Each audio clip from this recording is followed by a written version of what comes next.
The great assembly hall of the Galactic throne buzzed with nervous energy as representatives from across the known galaxy gathered for what many considered the most important meeting in over 1,000 years.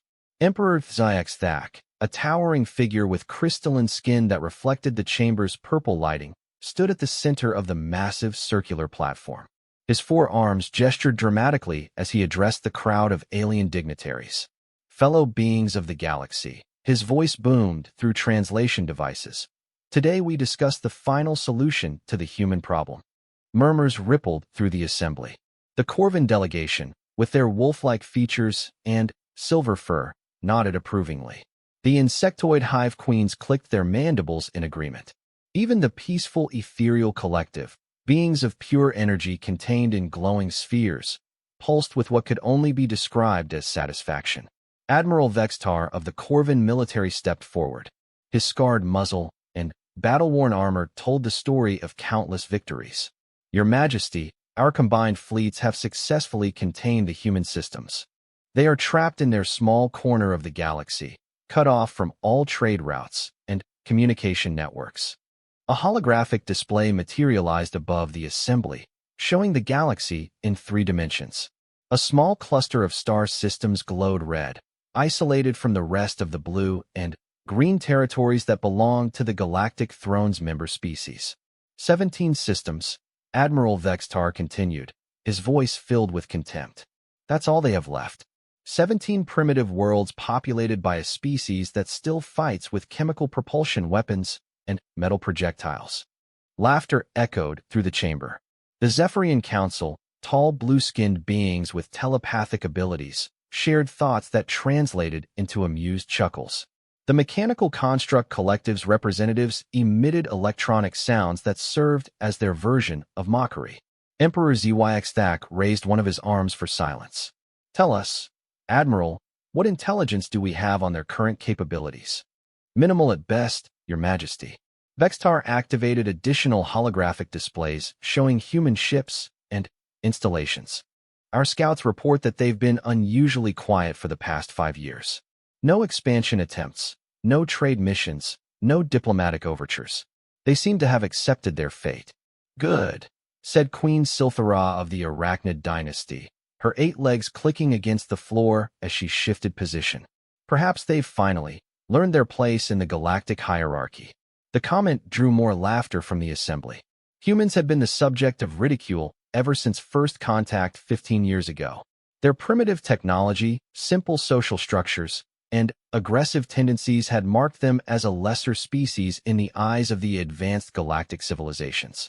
Their largest vessel, Vextar continued, is barely 300 meters long.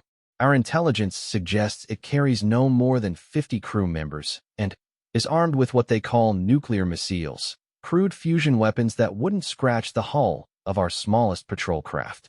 High Counselor Mordak of the Ethereal Collective spoke next, his voice emanating from the glowing sphere that contained his energy form.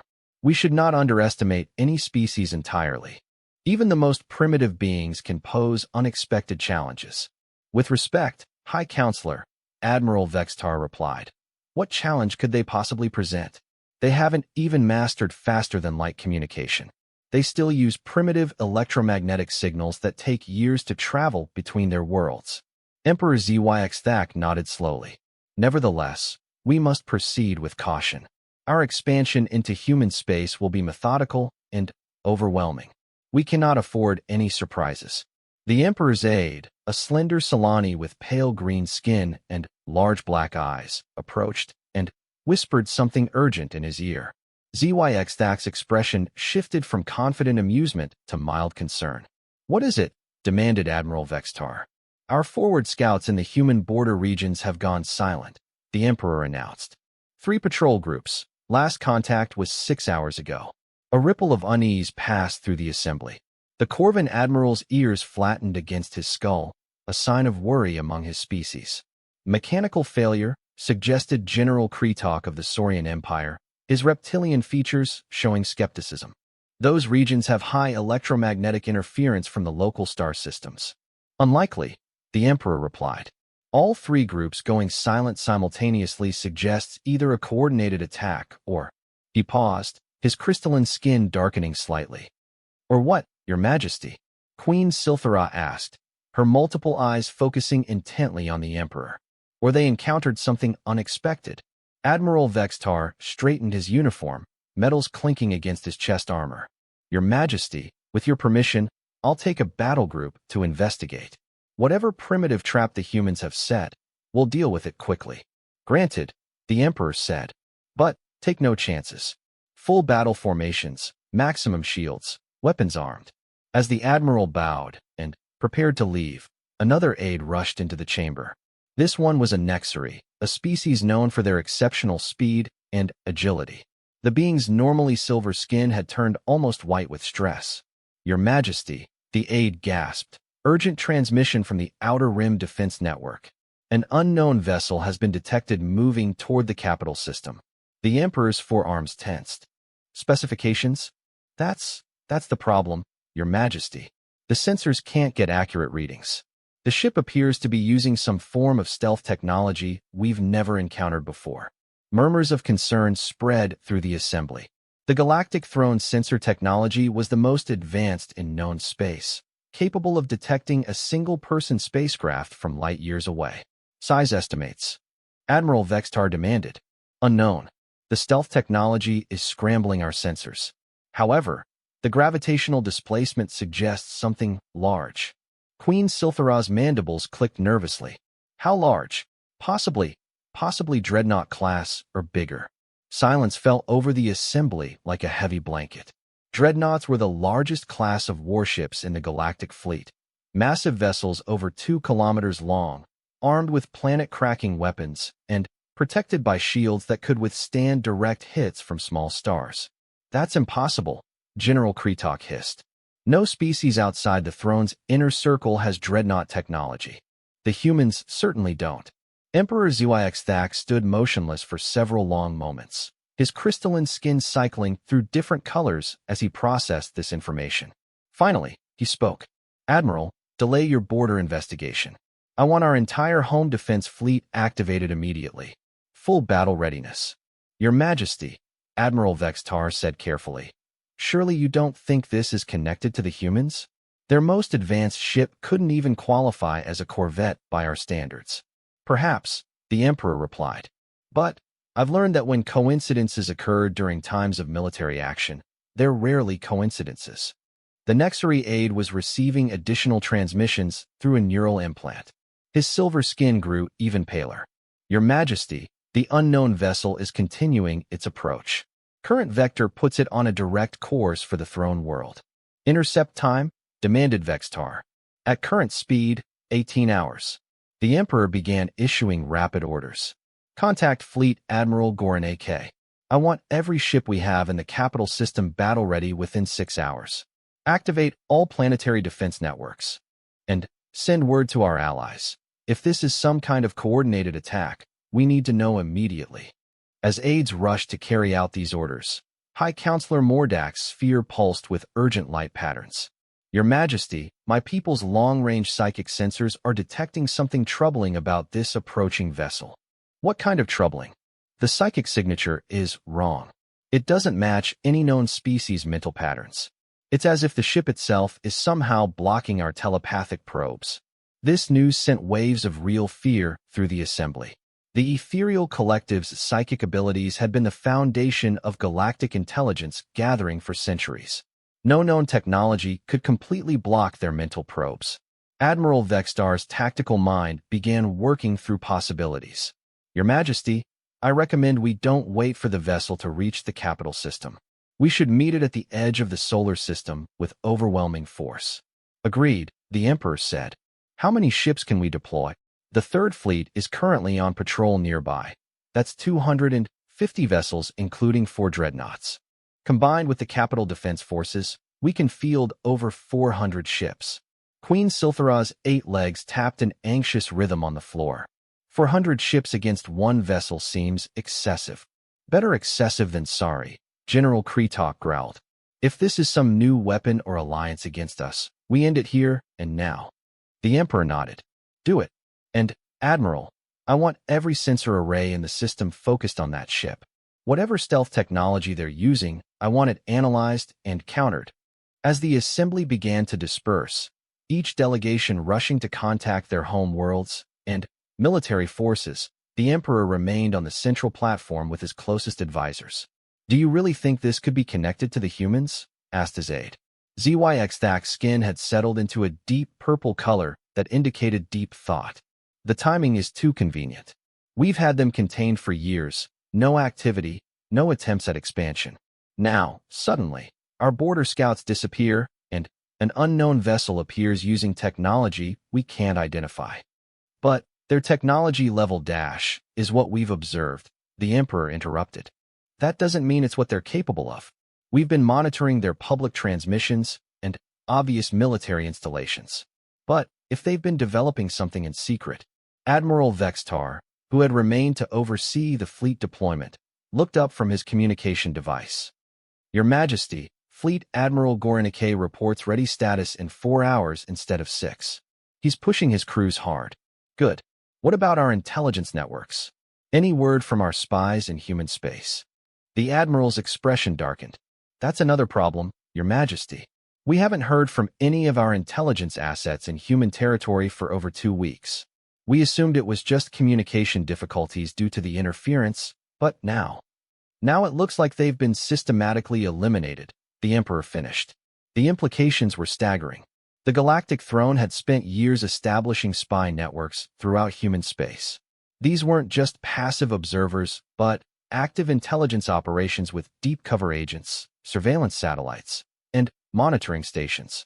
The idea that the humans had identified and eliminated all of them without anyone noticing suggested a level of counterintelligence capability that no one had suspected they possessed. "Your Majesty," the Nexary aide called out, "we're receiving additional reports from across the border regions. Multiple patrol groups have now gone silent. The disappearances appear to be spreading along the entire human border."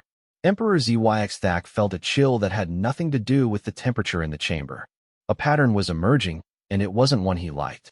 "How many ships have we lost contact with?" "Current count is 37 vessels across 12 patrol groups." The number hit the assembly like a physical blow. 37 ships represented nearly 1,000 crew members from various species. More importantly, it represented a significant portion of the border patrol fleet. "Could they all be experiencing technical difficulties?" asked Queen Silthara, though her tone suggested she didn't believe her own question.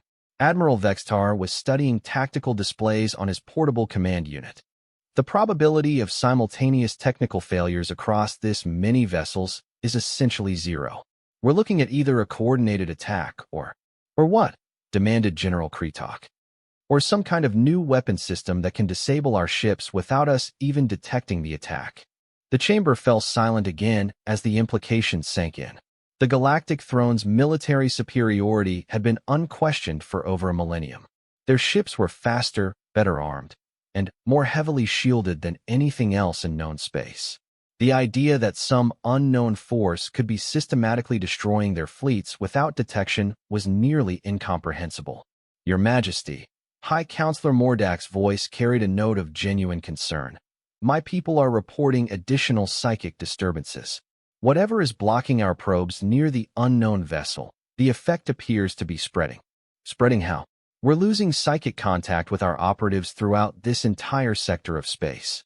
It's as if a shadow is moving across the galaxy, blocking our mental connections." Emperor ZYXTHAC made a decision that would change the course of galactic history. "Contact all member worlds of the Throne.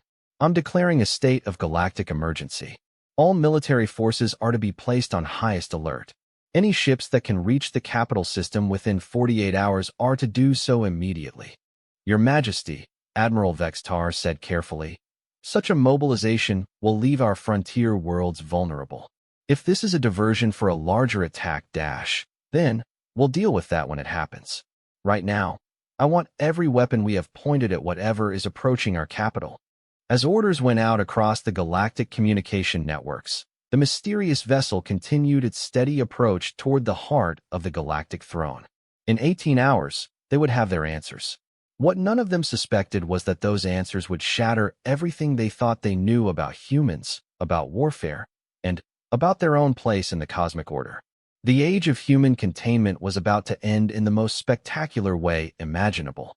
Fleet Admiral Gorenke stood on the bridge of his flagship, the Eternal Dominion, watching as hundreds of ships moved into defensive formations around the capital system's outer edge.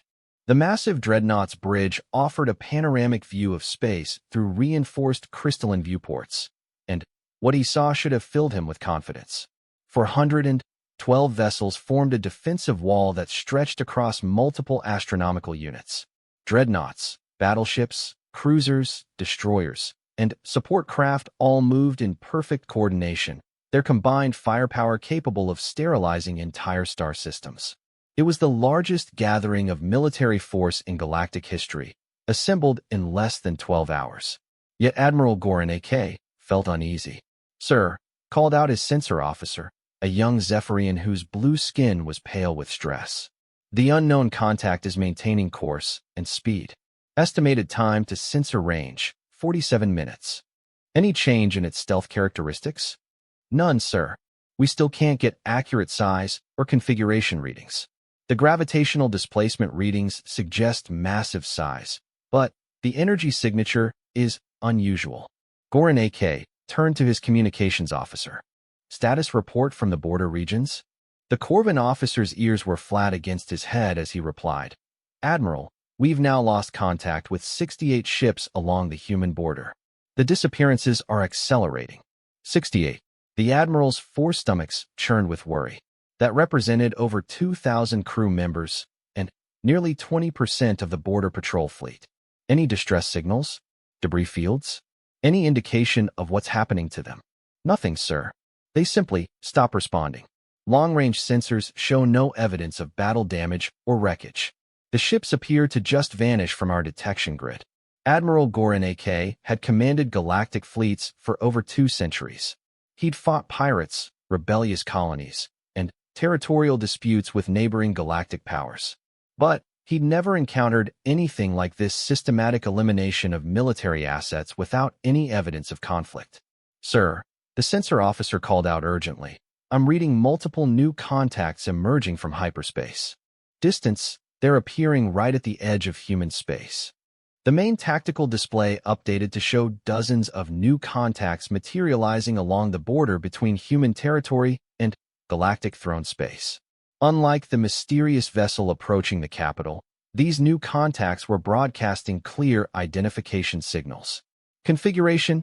demanded the Admiral. "They appear to be human vessels, sir. But the signatures don't match anything in our database of known human ship designs." This was impossible. Intelligence reports had consistently shown that humans possessed only a handful of primitive spacecraft, none capable of faster-than-light travel without the crude jump drives they'd reverse-engineered from captured alien technology. Yet sensors were now showing what appeared to be an entire human fleet emerging from hyperspace using technology that shouldn't exist. "Numbers. Still counting, sir. Current tally is 43 vessels and rising. Wait, sir. I'm reading some very large contacts among them. Mass displacement suggests capital ship configurations." Admiral Goran AK felt his blood temperature drop several degrees. According to every intelligence report, humans didn't possess capital ships. Their largest vessels were barely larger than galactic throne patrol boats. "Give me a direct communication link with Emperor ZYX immediately." While his communications officer worked to establish the link, Goran AK studied the tactical situation. The mysterious vessel approaching the capital would arrive in less than an hour. Now dozens of additional unknown vessels were appearing along the human border, and 68 throne ships had disappeared without explanation. "Admiral," his intelligence officer called out, "I'm analyzing the sensor signatures from these new human vessels." "Sir, the technology readings don't make sense." "Explain." "The power output levels we're detecting should be impossible for human technology. Some of these ships are showing energy signatures comparable to our own dreadnoughts. And their propulsion systems. I've never seen anything like them." The communication system chimed with an incoming priority transmission. Emperor ZYX image appeared on the main screen, his crystalline skin showing stress patterns. "Admiral, report. Your Majesty, the situation has become more complex. We now have multiple human vessels emerging along their border, and our intelligence assessment of their capabilities appears to have been incomplete. How incomplete? Admiral Goranake gestured to his sensor officer, who transmitted the current tactical readout to the Emperor's location. There was a long pause as ZYX Thak absorbed the information. This can't be accurate, the Emperor finally said. Our intelligence networks have been monitoring human space for over a decade. They don't have this level of technology. Sir, interrupted the sensor officer. The unknown vessel approaching our position is now entering long-range sensor range. I'm starting to get preliminary readings. On screen, ordered the Admiral. The main display shifted to show a long-range sensor image of space ahead of their defensive position. For several moments, nothing was visible except stars and empty void. Then, gradually, a shadow began to resolve against the cosmic background. It started as just a distortion in the starlight, a barely perceptible bending of space that suggested something massive moving between their sensors and distant stars. As the computer enhanced the image and compensated for the stealth technology, the outline of a ship began to emerge. By all the gods of space, whispered the sensor officer. The vessel that resolved on their screens defied everything they thought they knew about shipbuilding. It was enormous, easily twice the size of their largest dreadnoughts. But size wasn't what made it terrifying. The design was unlike anything in galactic databases. Where galactic throne vessels were built for elegance and efficiency, with smooth curves and artistic flourishes that reflected the aesthetic preferences of their builders, this ship was purely functional. Angular, brutal, and covered in what appeared to be weapons emplacements and armor plating. It looked like it had been designed by someone who understood war in ways that the galaxy's current civilizations had forgotten. Length estimate, Admiral Goranake asked, his voice barely steady. Approximately 4.7 kilometers, sir. Mass displacement suggests heavy armor and internal structure beyond anything we've ever encountered. The Emperor's image on the communication screen showed shock and growing fear. Admiral, that vessel is larger than our most advanced space stations. How is that possible? Before anyone could answer, the communications officer received an incoming signal that made his fur stand on end. Sir, I'm receiving a transmission from the unknown vessel. It's on all frequencies, all languages, broadcasting to every ship in our fleet simultaneously. How is that possible? Demanded the Admiral. Our communication encryption dash. They're not using our protocols, sir. They're broadcasting on channels we didn't know existed, using quantum entanglement communication methods that our science teams said were purely theoretical. Admiral Goranake felt reality shifting around him. Everything they thought they knew about human capabilities was being systematically disproven. Put it through. The voice that came through their speakers was human, unmistakably human, but it carried an authority and confidence that sent chills through every alien being who heard it. This is Admiral Sarah Chun of the Terran Defense Force, aboard the battleship Indomitable. To the forces of the Galactic Throne, you have 15 minutes to withdraw your fleets to a minimum distance of 1 light-year from all human territories. This is your only warning. Silence filled the bridge. The casual tone, the complete lack of fear or uncertainty, the matter-of-fact delivery of what amounted to an ultimatum to the greatest military force in galactic history. It was either the act of complete madness or supreme confidence. Sir, the communications officer said quietly, she's broadcasting the same message to our forces at the human border. And, sir, the human vessels there have begun moving toward our positions.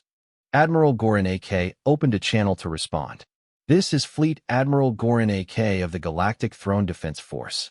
You are severely outgunned and outnumbered. Surrender now, and your deaths will be quick. The response came back immediately, and there was something that might have been amusement in the human voice. Admiral, you're operating under outdated intelligence. Let me correct some misconceptions. First, you're not outnumbering US. You just can't see most of our forces yet. Second, you're definitely not outgunning us. Third, we're not here to surrender. We're here to end this farce of containment and establish new rules for galactic coexistence. Impossible, Admiral Goranake snarled. Your entire species possesses fewer than 50 spacecraft. We have over 400 ships in this system alone. Admiral, came the patient reply. Your intelligence is approximately 5 years out of date. We've been somewhat busy during our period of containment. Would you like a demonstration? Before anyone could respond, alarms began screaming throughout the fleet. The sensor officer's voice cracked with stress as he reported, Sir, I'm reading massive energy spikes from the human vessel. Multiple weapon systems charging simultaneously. All ships, evasive maneuvers. Return fire. The order had barely left Admiral Gorenike's lips when space erupted in light. The human battleship fired not one or two weapons, but dozens.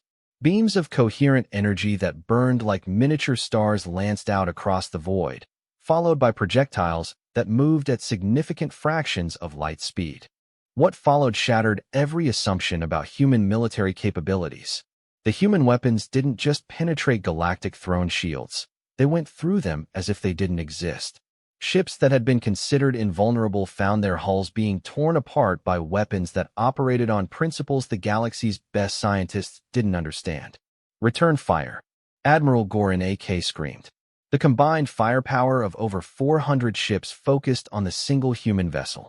Energy beams that could crack planets, missile volleys that could sterilize moons, and exotic particle weapons that existed only in theoretical physics textbooks all struck the human battleship simultaneously. The result was devastating for the attackers. The human ship's shields didn't just absorb the incoming fire, they seemed to redirect it. Energy beams bent around the vessel's hull and reflected back toward their sources. Missiles detonated harmlessly against barriers that appeared and disappeared faster than sensors could track. And, through it all, the human ship continued its methodical destruction of the Galactic fleet. How? Gasped the sensor officer. How are they doing this? Admiral Gorenike watched in horror as ship after ship on his tactical display changed from green to red to black. Dreadnoughts that had ruled space lanes for centuries were being carved apart like children's toys. Destroyers simply vanished in balls of superheated plasma. Even his own flagship was shaking under impacts that should have been impossible. Sir, called the communications officer. Admiral Chun is hailing us again. Put her through. The human voice that came through their speakers was calm, almost conversational. Admiral Gorenike, you've now lost 36 vessels in approximately 4 minutes. At this rate, your entire fleet will be destroyed in less than an hour. I'm offering you one final opportunity to withdraw. This is impossible, Admiral Gorenike said, his voice barely controlled. Your species was contained. We monitored your technology. You don't have these capabilities. Admiral, came the patient reply. What you monitored was what we allowed you to monitor. Did you really think a species that went from wooden sailing ships to space travel in less than a century would just stop innovating because you told us to? The implications hit Admiral Gorenike like a physical blow. The humans had been deliberately hiding their true capabilities. For 5 years, they had maintained the illusion of being a primitive, contained species while secretly developing technology that made them superior to their captors. But the energy requirements alone, he began, are easily met when you're not limited to fusion power. Admiral Chen interrupted. We've had some interesting conversations with quantum vacuum energy. Among other things, on the tactical display, more ships were disappearing. Not just destroyed, but actually vanishing from sensors entirely. Admiral Gorenike realized with growing horror that the humans weren't just defeating his fleet. They were demonstrating technology that the Galactic throne couldn't even comprehend. Sir, his intelligence officer called out urgently. I'm analyzing the weapon signatures from the human vessel. These aren't just advanced versions of known technology. These are based on entirely different physics principles. Some of these weapons appear to be manipulating space-time itself. That's impossible. Space-time manipulation is purely theoretical, not anymore, came Admiral Chen's voice, apparently monitoring their communications. We've had 5 years of enforced isolation to work on theoretical physics. Amazing what you can accomplish when you're not distracted by galactic politics. Emperor Zhyx's image appeared on the communication screen, his crystalline skin cycling through stress colors rapidly. Admiral, withdraw immediately. This is not a battle we can win with conventional tactics. Sir, if we withdraw now, if you don't withdraw now, you'll lose the entire fleet. The Emperor cut him off. And then, we'll have no defense at all. Admiral Goranake looked at his tactical display. In 10 minutes of combat, he had lost over 100 ships to a single human vessel. His remaining forces were scattered, demoralized, and facing an enemy whose capabilities they couldn't even measure accurately. All ships, he broadcast on the fleet frequency, begin withdrawal to hyperspace jump points. Execute emergency evacuation protocols. As the surviving ships of the Galactic fleet began their desperate retreat, Admiral Chen's voice followed them one last time. Admiral Goranake, you have 72 hours to remove all Galactic Throne forces from human space. After that, we'll begin expanding our territory to more appropriate boundaries. I suggest you use the time wisely. The human battleship made no attempt to pursue the fleeing vessels. It simply remained in position, a silent monument to the end of galactic assumptions about human limitations. Admiral Goranake realized as his ship jumped to hyperspace that they weren't just retreating from a battle. They were fleeing from a new reality where humans were no longer the contained, primitive species they had seemed to be. The galaxy was about to learn that underestimating humanity was the last mistake many civilizations would ever make. Emergency sessions were not uncommon in the Galactic Throne's ruling council, but the scene in the Great Assembly Hall bore no resemblance to the confident gathering of just 24 hours earlier. Representatives from dozens of species sat in stunned silence as holographic displays showed the devastating losses from the capital defense fleet. Emperor HFY's crystalline skin had turned a dull gray color that indicated deep shock and confusion. His forearms moved restlessly as he addressed the assembled delegates, many of whom were still receiving updated casualty reports from their home fleets. The facts are undeniable, the Emperor began, his voice lacking its usual commanding tone. In less than 15 minutes of combat, a single human vessel destroyed or disabled 143 of our ships, including 2 dreadnoughts. Our remaining forces retreated in complete disorder. Admiral Vextar, recently returned from his aborted mission to the border regions, stood at the central podium with his uniform scorched and his usually pristine appearance disheveled. His report painted an even grimmer picture. Your Majesty, the situation at the human border is catastrophic. Every single one of our patrol ships has been either destroyed or captured. Intelligence estimates put human fleet strength at over 200 vessels, including ships that outclass our most advanced designs. Queen Silthara's 8 legs clicked nervously against the floor as she processed this information. How is this possible?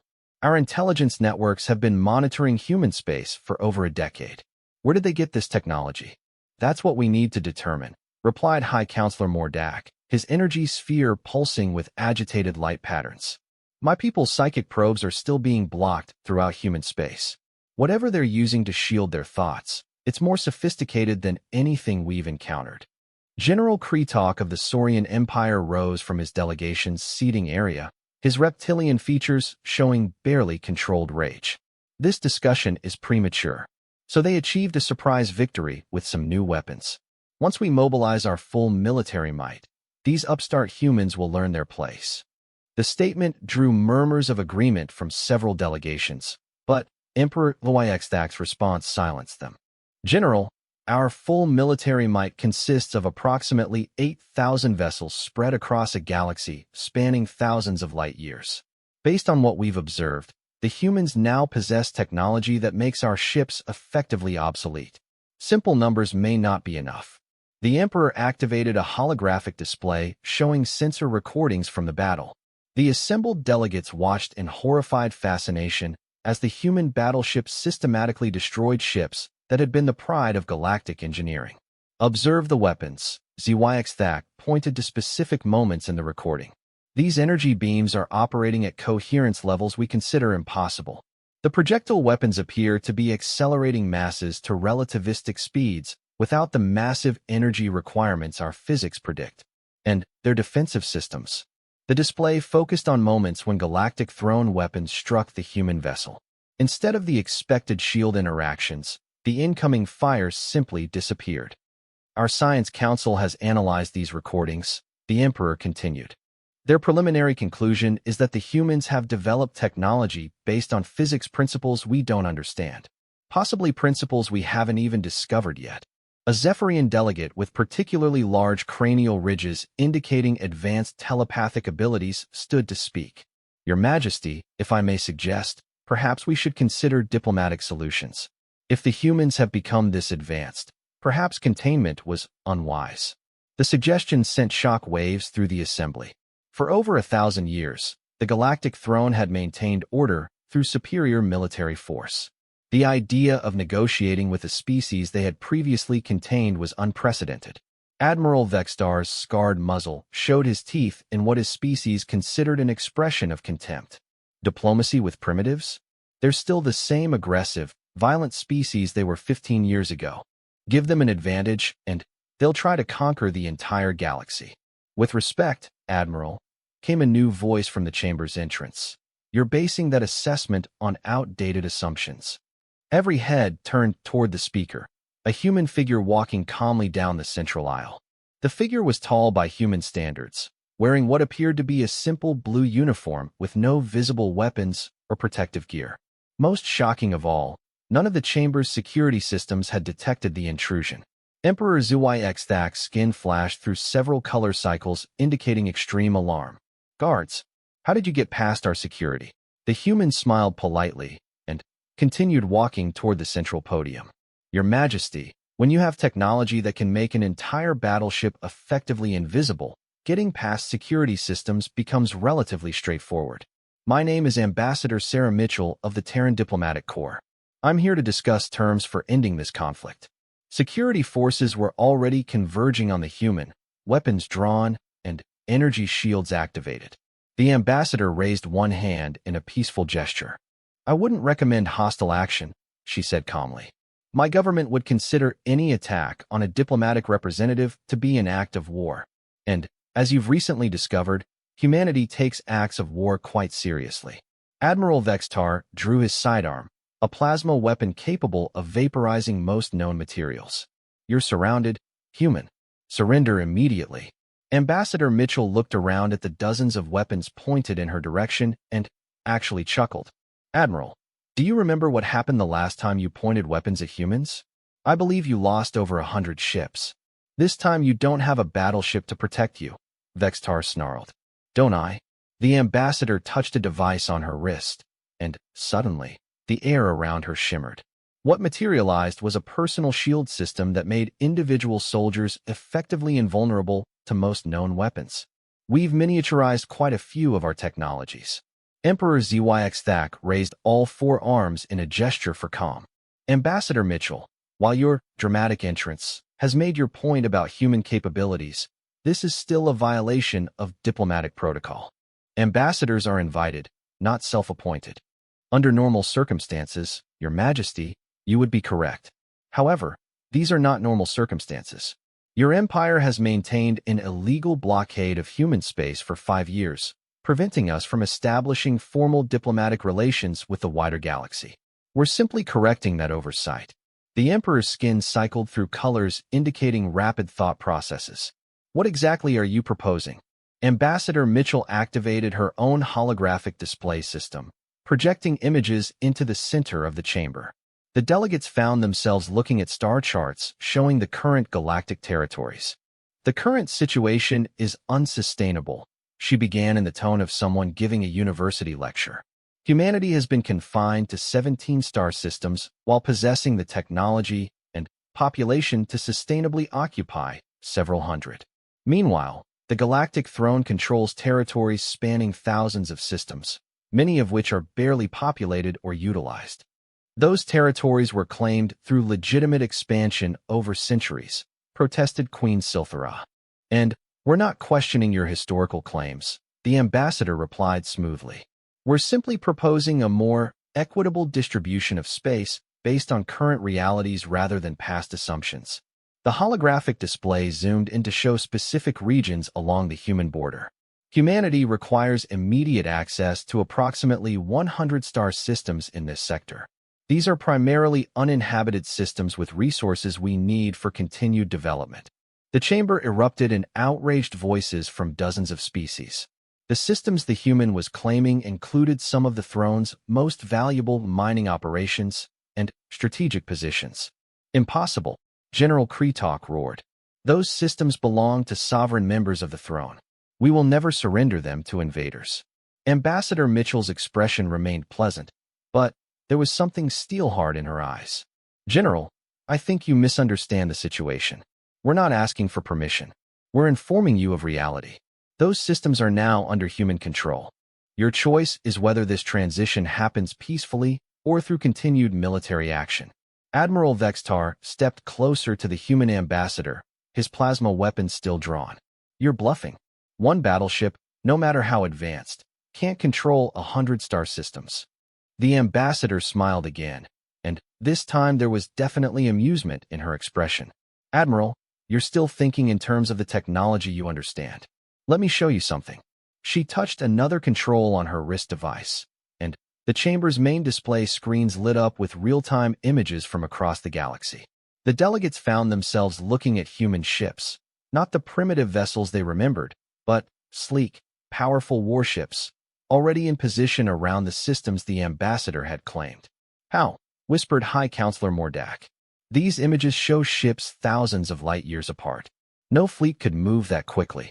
Traditional faster-than-light travel? No, Ambassador Mitchell agreed. But we haven't been limited to traditional methods for quite some time. We've developed what you might call instantaneous transportation systems. Space-time manipulation technology that allows our ships to appear wherever they're needed, whenever they're needed. The implications sent another wave of shock through the assembly. Instantaneous interstellar travel would revolutionize not just military tactics, but the entire structure of galactic civilization. Emperor Zyxthak struggled to maintain his composure.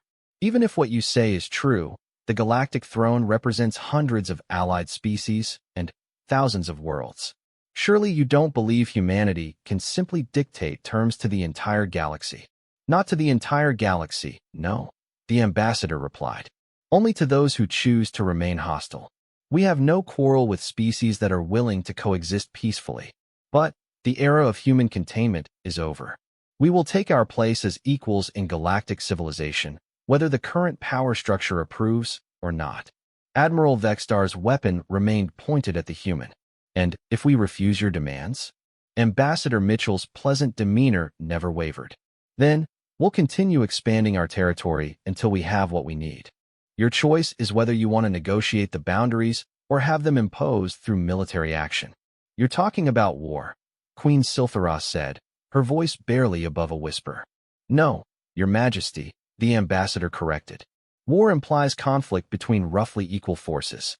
What we're offering is the opportunity to avoid a completely one-sided military campaign. You've seen what one of our ships can do to your entire defense fleet. We have hundreds of such ships. The chamber fell silent as delegates processed this information. The casual confidence with which the human discussed military capabilities that could reshape the galaxy was more terrifying than any direct threat. Emperor Zyxthak made a decision that would change the course of galactic history. Ambassador Mitchell, assuming for the moment that we are willing to discuss new territorial arrangements, what assurances can you offer that human expansion will be limited to the systems you've mentioned? An excellent question, Your Majesty. Humanity has no interest in conquest for its own sake. We simply require sufficient space and resources to develop our civilization without artificial constraints. Once we have access to appropriate territories, we would be happy to sign non-aggression treaties and establish normal diplomatic relations. Define appropriate territories, Admiral Vextar demanded. The holographic display updated to show a much larger region of space, encompassing nearly a quarter of what had previously been Galactic Throne territory. Eventually, we'll need access to approximately 2,000 star systems, the ambassador said matter-of-factly. But we're willing to expand gradually over several decades to minimize disruption to existing populations. The number hit the assembly like a physical blow. 2,000 systems represented more territory than most species controlled in their entire history. Impossible, General Kretok hissed. The throne will never agree to surrender a quarter of our territory to a single species. Ambassador Mitchell nodded understandingly. We recognize that this represents a significant change in the galactic balance of power. However, The alternative is military action that would result in much greater territorial losses for the throne. We prefer negotiation, but we're prepared for either outcome. Emperor Zyxthak felt the foundations of his empire shifting beneath him. Everything the galactic throne had been built on, technological superiority, military dominance, the right to contain lesser species, was being systematically dismantled by creatures they had dismissed as primitives. "We need time to consider your proposals," he said finally. "Of course," Ambassador Mitchell replied graciously.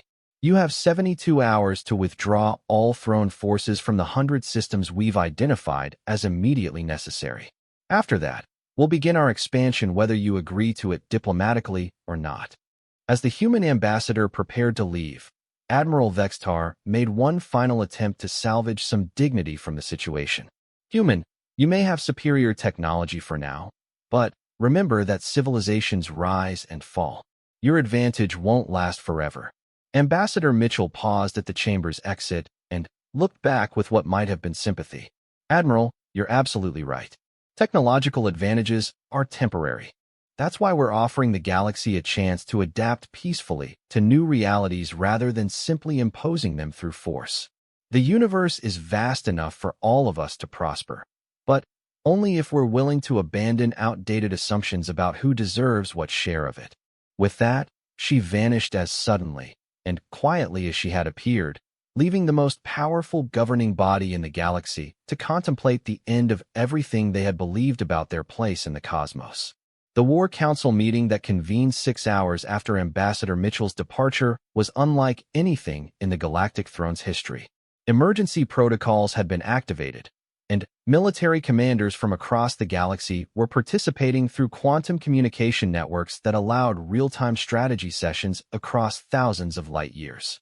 Emperor Zyxthak stood before a three-dimensional tactical display that showed the current military situation. Red markers indicated systems where human forces had appeared, while blue markers showed remaining throne military assets. The picture was not encouraging. "Fleet Admiral Thex Van, report on the situation in the Outer Rim," the Emperor commanded. The holographic image of a tall, insectoid commander materialized above the central platform. His species' compound eyes reflected the tactical displays as he delivered his assessment.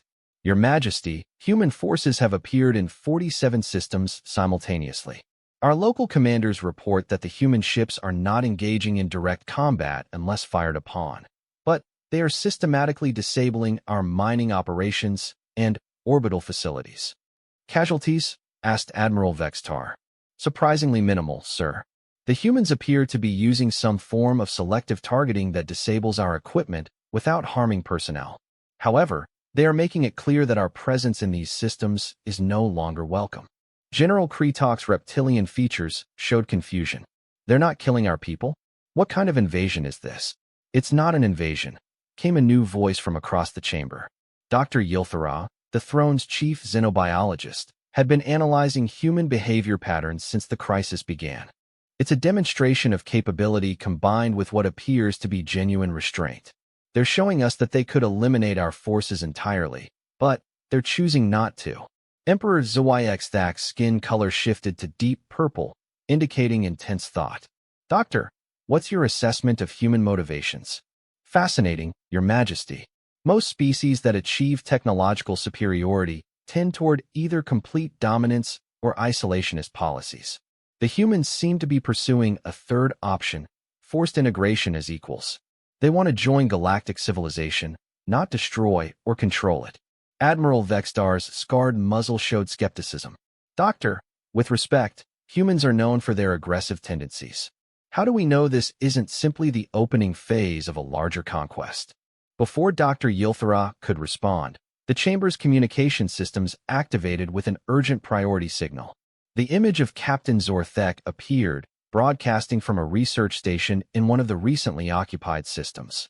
"Your Majesty, I'm transmitting from Research Station Beta 7 in the Kepler system. The humans arrived 4 hours ago, but they're not behaving as we expected." "Explain," the Emperor commanded. "Sir, after they disabled our defensive systems, they requested permission to meet with our research staff. They're offering to share technological information in exchange for our scientific data on quantum mechanics." Stunned silence filled the chamber. The idea of humans offering technology rather than simply taking what they wanted challenged every assumption about their intentions. What kind of technology? Dr. Yilthara asked urgently. Captain Zorthek. Emperor Zuyxthak said carefully. What are your scientists' impressions of the humans they're dealing with? Remarkably professional, Your Majesty.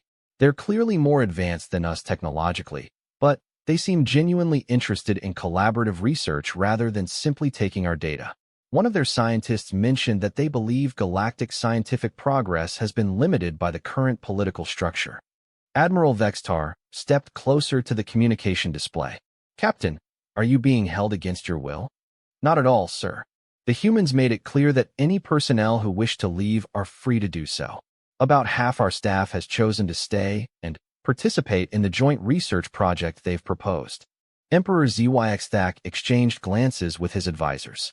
Every piece of information they received about human behavior contradicted their expectations of how a technologically superior species would behave.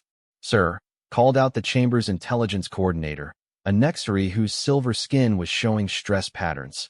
We're receiving similar reports from other occupied systems. The humans are offering infrastructure improvements, technology sharing, and what they call economic development partnerships to local populations. Economic partnerships? Queen Silthara's 8 legs clicked nervously. What does that mean?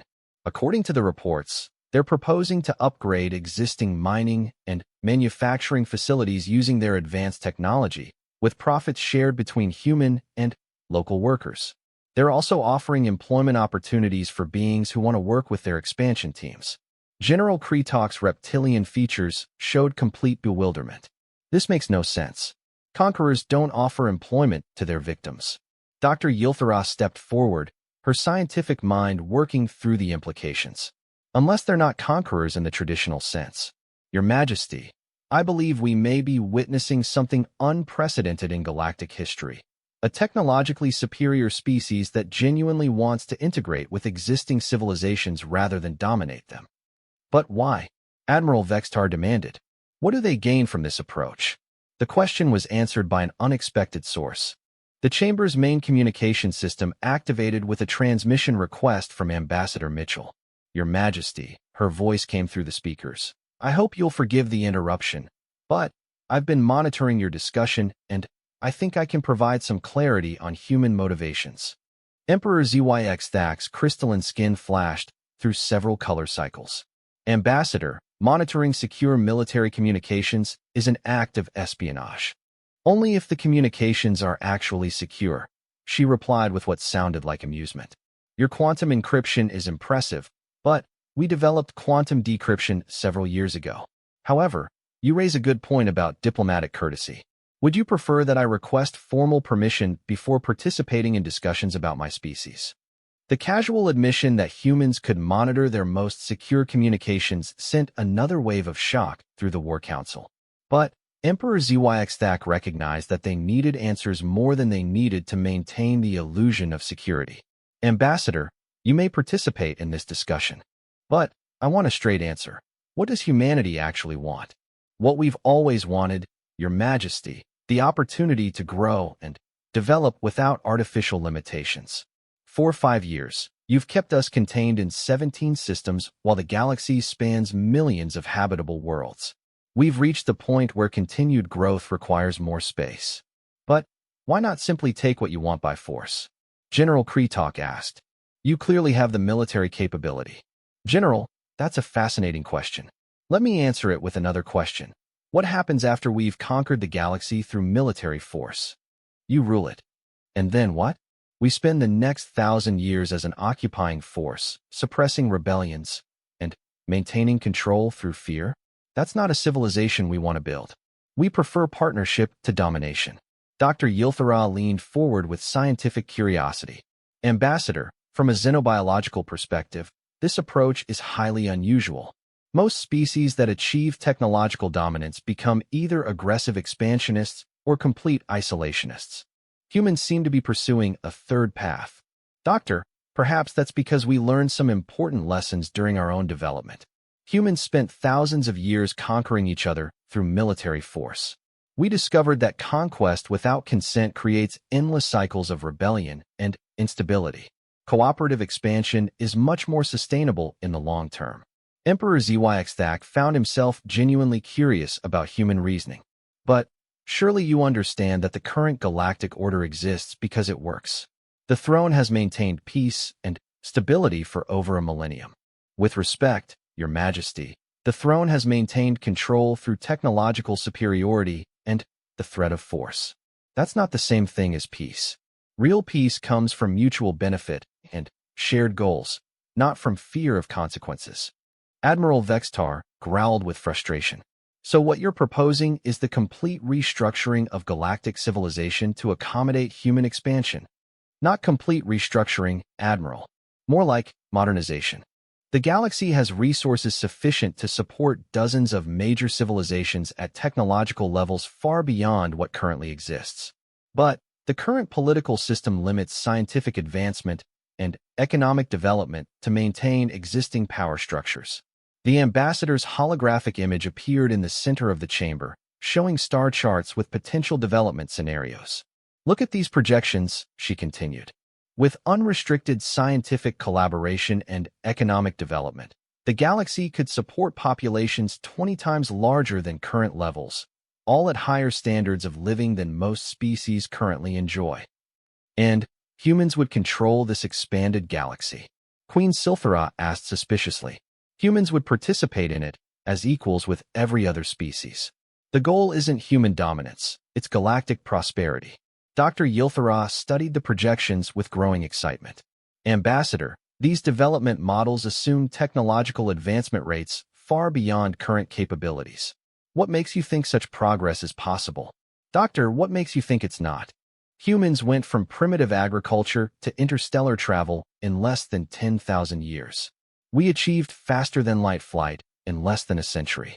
The only thing limiting galactic technological development is artificial political constraints. Emperor Zhyxthak felt the weight of a decision that would define the next era of galactic history. Ambassador, assuming we were to consider these proposals, what guarantees could you offer about human intentions? Your Majesty, actions speak louder than guarantees. We've had the military capability to simply take what we want for several months now. Instead, we've spent our time developing joint research projects, economic partnerships, and diplomatic solutions. If we intended galactic conquest, we would have begun with destroying your fleets rather than offering to negotiate. The Emperor looked around the chamber at his advisors and military commanders. The traditional response would be to mobilize every available ship and fight to preserve the existing order. But the traditional response assumed they had some chance of military success. Admiral Vextar, he asked quietly, what's your honest assessment of our chances in direct military confrontation with human forces? The scarred Corvan warrior was silent for a long moment before answering. Your Majesty, based on observed capabilities, I estimate our chances of military victory at less than 5%. And that's assuming human technology doesn't improve further during an extended conflict. Emperor Zhyxthak's crystalline skin settled into a silver color that indicated acceptance of difficult realities. Ambassador Mitchell, we need more time to consider the full implications of your proposals. What timeline are you working with? Your Majesty, we understand that changes of this magnitude require careful consideration. We're willing to implement our expansion gradually over several years, with regular negotiations to address concerns as they arise. But we do need confirmation within 72 hours that the throne accepts the principle of human expansion beyond current containment boundaries. And if we refuse, then we proceed with expansion unilaterally and deal with diplomatic issues as they arise. We prefer cooperation, but we won't remain contained indefinitely. As Ambassador Mitchell's image faded from the chamber, Emperor Zhyxthak realized that the age of galactic throne dominance was ending not with a war, but with a negotiation that would reshape the fundamental structure of galactic civilization. The only question remaining was whether that transition would be managed cooperatively or imposed through demonstration of overwhelming technological superiority. Either way, the galaxy would never be the same. 1 year later, The Galactic Council chambers buzzed with an energy that would have been impossible to imagine during the dark days of the human crisis, as historians had begun calling the events that led to the restructuring of galactic civilization. Emperor Xiaxthak, whose title had evolved to First Speaker of the Galactic Council, as part of the new governmental structure, stood before an assembly that looked radically different from the one that had cowered in fear just 12 months earlier. Human representatives sat alongside traditional throne species, their blue uniforms now a familiar sight in chambers that had once been forbidden to them. The annual progress report shows remarkable developments across all sectors, Xiaxthak announced, his crystalline skin showing the blue-green colors that indicated satisfaction and optimism. Economic growth has exceeded projections by 30%. Scientific advancement has accelerated beyond our most ambitious estimates. And territorial expansion has proceeded with minimal conflict. Admiral Sarah Chun, who had retained her military rank while also serving as humanity's primary diplomatic representative, rose to address the assembly. The same woman who had terrified the galaxy's most powerful leaders with a single battleship now worked alongside them to manage unprecedented prosperity. First Speaker, if I may elaborate on some specific achievements, she began, her tone showing none of the steel-hard authority that had characterized their first encounters. The joint research initiative between human and ethereal scientists has produced breakthrough discoveries in consciousness transfer technology. The Corvin-Human Military Exchange Program has resulted in defensive capabilities that have eliminated piracy in the Outer Rim territories. And the economic development partnerships have created over 2 million jobs for non-human workers in the expanded territories. Queen Silthara, whose initial terror of human expansion had evolved into enthusiastic partnership, activated her own holographic display. The infrastructure improvements in the mining systems have been extraordinary. Human gravitational manipulation technology has increased mineral extraction efficiency by 400% while reducing environmental damage by 90%. The transformation had been nothing short of miraculous. When the Galactic Throne had finally agreed to human expansion, many species had expected gradual conquest disguised as cooperation. Instead, they discovered that humans genuinely meant what they said about partnership and mutual benefit. Dr. Yilthara, now serving as Director of Interspecies Scientific Collaboration, presented her annual research summary. The knowledge-sharing agreements have produced advances that neither human nor galactic science could have achieved independently. Human quantum manipulation theories combined with ethereal consciousness research has opened entirely new fields of study. Corvin metallurgy enhanced with human nanotechnology has created materials we didn't think were theoretically possible. High Counselor Mordak's energy sphere pulsed with contentment as he added, the expansion of psychic communication networks using human quantum entanglement principles has connected our peoples across the galaxy in ways that seemed impossible just 2 years ago.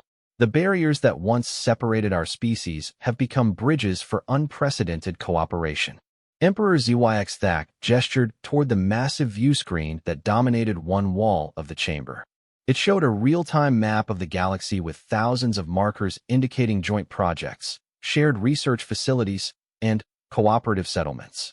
When Ambassador Mitchell first appeared in our chambers, he said with something that might have been humor, "Many of us feared the end of our civilization.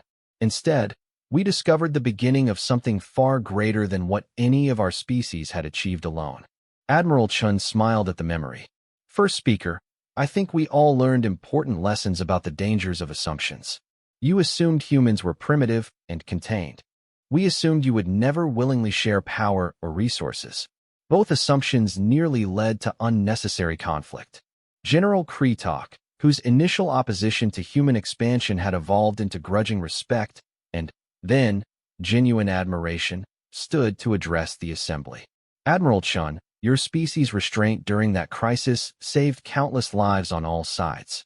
Many military commanders in your position would have simply destroyed our fleets and imposed terms through force.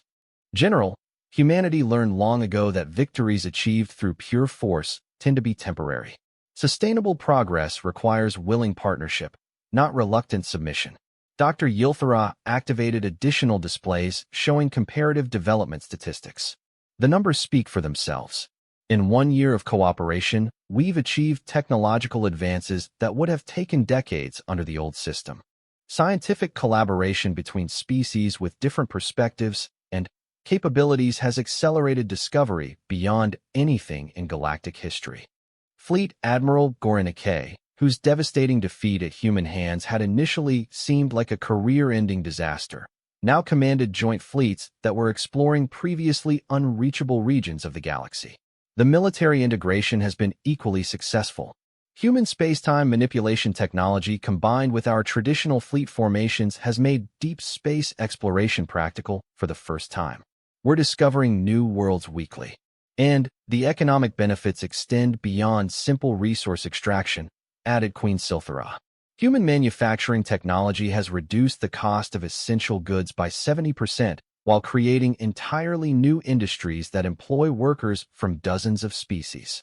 Emperor Zyxthak found himself reflecting on how completely the galaxy had changed. The rigid hierarchy that had defined galactic civilization for over a millennium had been replaced by a dynamic network of cooperative relationships that seemed to benefit everyone involved. Admiral Chun, he asked, what are humanity's long-term goals for galactic development? First speaker, our goal has always been simple: to create a civilization where every species can reach its full potential without artificial limitations. The early results suggest that goal is achievable. High Counselor Mordak's sphere pulsed with curiosity. Admiral, from a philosophical perspective, how do humans view the concept of galactic leadership? Many species assume that technological superiority naturally leads to political dominance. Admiral Chun considered the question carefully before answering. Counselor, we've learned that leadership based purely on technological advantage is ultimately unstable. True leadership comes from demonstrating that cooperation produces better results than competition or dominance. We prefer to lead by example rather than by force. But surely humans recognize that your technological capabilities give you certain advantages in any partnership? Pressed General Kretok. Of course, General. Just as Corvan military traditions give you advantages in defensive strategies, and ethereal psychic abilities provide advantages in communication networks, and Saurian engineering expertise provides advantages in large-scale construction projects. Every species brings unique strengths to cooperative endeavors. Dr. Yiltharan nodded enthusiastically. That's perhaps the most important discovery of the past year, that technological advancement is only one factor in successful civilization development. The combination of human innovation, Corvan military discipline, ethereal wisdom, Saurian engineering, arachnid organizational skills, and dozens of other species-specific capabilities has created something far more powerful than any single species could achieve alone. Queen Silthara's 8 eyes focused on Admiral Chun with curiosity. Admiral, what challenges do you foresee for continued galactic expansion and development? The usual challenges that face any growing civilization, Your Majesty. Resource management, territorial disputes, cultural conflicts, technological integration issues. But we've proven that cooperative approaches can solve these problems more effectively than the traditional methods of force and intimidation. Emperor Zyxthak activated displays showing proposed expansion into previously unexplored galactic regions. The joint exploration fleets are preparing to investigate the galactic core regions and the outer rim territories beyond our current borders. These missions will require unprecedented cooperation between our species. Which brings up an interesting point, Admiral Chen added. As we expand into unknown regions, we're likely to encounter other species and civilizations. The approach we take to first contact will define the future structure of galactic civilization. High Counselor Mordak's sphere brightened with interest. Admiral, what approach do humans recommend for contact with unknown species? The same approach that ultimately worked with our integration into existing galactic civilization. Demonstrate the benefits of cooperation while being prepared to defend ourselves if necessary. Lead with partnership, but maintain the capability to protect our interests. Admiral Vextar, whose initial hostility toward humans had evolved into professional respect, posed a practical question. What military preparations are being made for potential contact with hostile unknown species? Admiral, The Joint Fleet Development Program is producing ships that combine the best technologies and tactics from all our species. These vessels are designed primarily for exploration and peacekeeping, but they're also capable of defending galactic interests if necessary. Dr. Yilthara brought up the scientific implications. The prospect of contact with additional species raises fascinating questions about technological development. If we're discovering that cooperation between existing galactic species produces exponential advances, imagine what might be possible with even greater diversity. As the formal session began to wind down, Emperor Zhuaixthak reflected on the remarkable transformation that had occurred. A year ago, the galactic throne had faced what appeared to be an existential threat from an underestimated species. Instead, they had discovered an opportunity to evolve beyond their traditional limitations. Admiral Chun, he said finally, when you first appeared in our chambers, you mentioned that humans had learned important lessons from their own history about the limitations of conquest and domination. What other lessons from human development might be relevant to our continued galactic expansion? Admiral Chen stood quietly for a moment, considering the question. First speaker, perhaps the most important lesson is that sustainable growth requires constant adaptation. Civilizations that become too rigid in their thinking or too attached to existing power structures eventually stagnate and decline. The galaxy is vast and full of possibilities we haven't even imagined yet.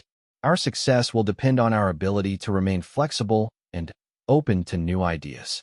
Even ideas that challenge our fundamental assumptions about how civilization should be organized. Queen Silphira asked, especially those ideas, Your Majesty. The greatest advances in human history came from questioning assumptions that everyone thought were obvious truths. I suspect the same will be true for galactic civilization. As the delegates began to disperse, each returning to their home worlds to implement the year's ambitious expansion plans, Emperor Zhuaixthak realized that the human crisis had been the best thing that ever happened to galactic civilization. By forcing them to abandon outdated assumptions about power, technology, and species relationships, it had opened possibilities that none of them had previously imagined. The mysterious human warship that had decloaked 1 year ago hadn't just demonstrated superior technology. It had revealed a path toward a future where the galaxy's potential could finally be fully realized. And that future was just beginning.